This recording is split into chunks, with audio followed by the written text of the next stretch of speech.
देखो वास्तविक प्रतिबिंब किसको कहते हैं? अगर ये चीज आपको याद हो गया तो ये भी याद हो गया। किसी बिंदु स्रोत से आती प्रकाश की किरणें दर्पण से परावर्तन के बाद जिस बिंदु पर मिलती है उसे हम क्या बोलते हैं?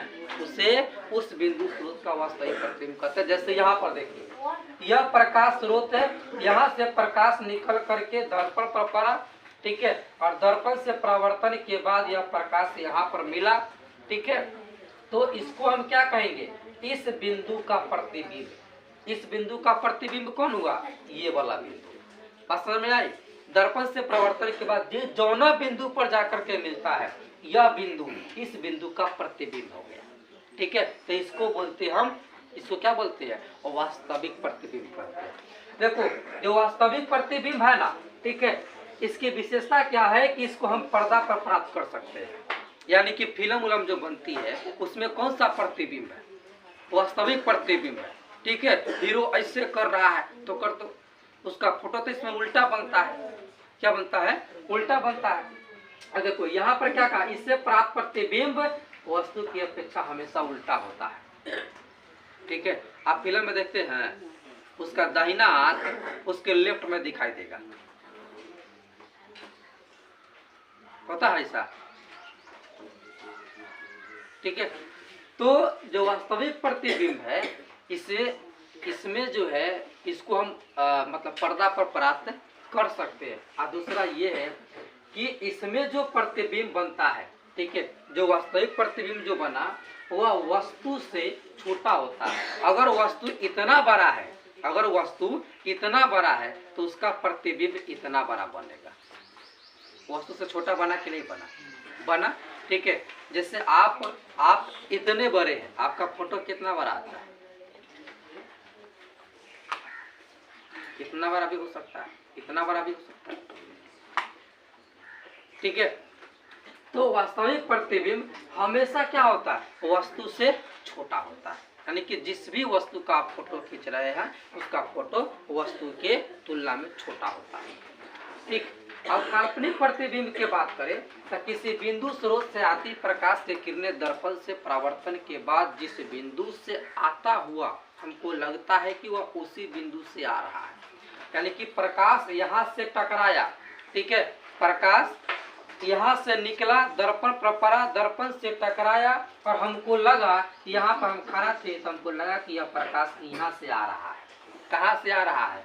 इस जगह से आ रहा है, ठीक है। तो इसका प्रतिबिंब अब ए हो जाएगा, इसका प्रतिबिंब ये हो जाएगा। वास्तविक में ई वाला इसका था और काल्पनिक में ई वाला इसका प्रतिबिंब है, ठीक है। क्यों? क्योंकि प्रकाश यहाँ से आती हुई लग रही है, ठीक। चलिए इसकी विशेषता क्या है? तो इसको हम पर्दा पर प्राप्त नहीं कर सकते, इसको हम पर्दा पर प्राप्त न कर सकते। दूसरी विशेषता क्या है? यह वस्तु की अपेक्षा हमेशा सीधा होता है। क्या होता है? यह सीधा होता है, ठीक है। चलिए दूसरी बात यहाँ पर आगे बात करेंगे। अब समतल दर्पण में प्रतिबिंब कैसे बनता है? देखो सपोज करो कि ये एक समतल दर्पण है। क्या है?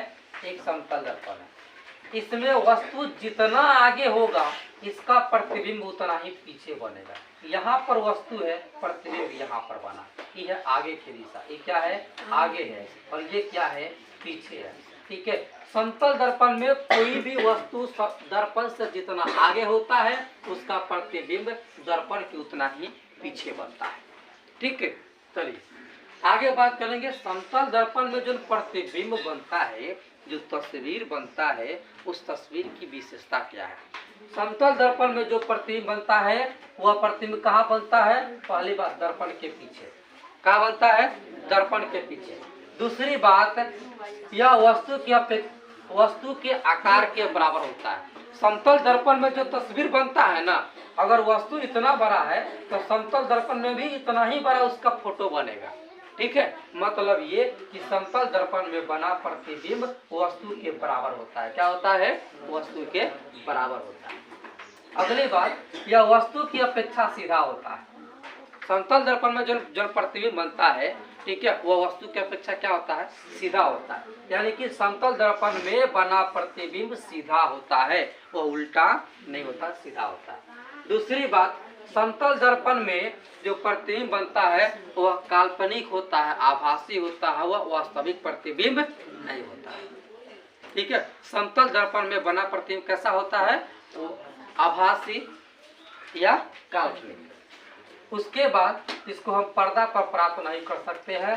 जो काल्पनिक प्रतिबिंब है उसको हम पर्दा पर प्राप्त नहीं कर सकते। ठीक है, आगे देखिए, अब बात आते हैं कि गोलीय दर्पण किसको कहते हैं।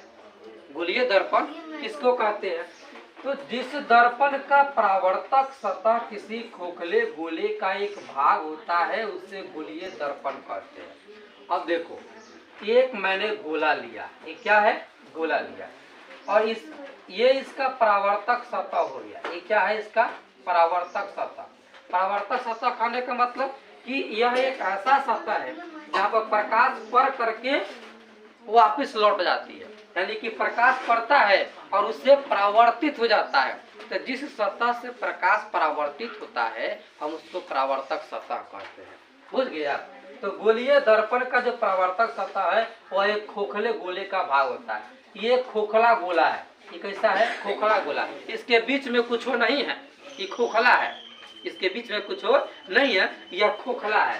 तो जिसके बीच का भाग खोखला हो और बाहरी सतह, इसका जो बाहर का हिस्सा है वह प्रकाश का अच्छा परावर्तक है, वह प्रकाश का अच्छा परावर्तक है, तो फिर उसको हम बोलते हैं गोलीय दर्पण। उसको क्या बोलते हैं? गोलीय दर्पण। एक ऐसा दर्पण जिसके बीच का भाग खोखला हो, जिसके बीच का भाग खोखला हो और उसके बाहरी भाग परावर्तक सतह हो। क्या हो? परावर्तक सतह हो, तो उसको हम बोलेंगे गोलीय दर्पण। जो गोलीय दर्पण होता है यह दो प्रकार के होता है, एक होता है उत्तल दर्पण और एक होता है अवतल दर्पण। गोलीय दर्पण के दो भाग होते हैं, एक होता है अवतल और एक होता है उत्तल। ठीक।